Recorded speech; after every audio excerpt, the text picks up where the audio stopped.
আমরা বিভিন্ন গ্রাম পঞ্চায়েতগুলোতে গিয়েছি। বিভিন্ন আমাদের যারা যে সমস্ত অঞ্চলগুলো আমাদের দখলে রয়েছে এবং পাশাপাশি যারা সাধারণ কর্মী তাদের সঙ্গে আমরা কথা বলছি।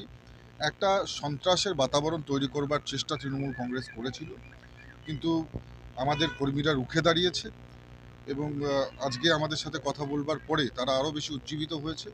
নিশ্চিতভাবে আমরা মাটি আঁকড়ে ধরে আমরা লড়াই করব এবং সাধারণ মানুষের জন্য আমরা যে বারবার আওয়াজ উঠিয়েছি সেটা নিশ্চিতভাবে ওঠাবো এবং যেখানে যেখানে আমাদের কর্মীরা নিপীড়িত নির্যাতিত হচ্ছে আমরা সেখানে যাচ্ছি।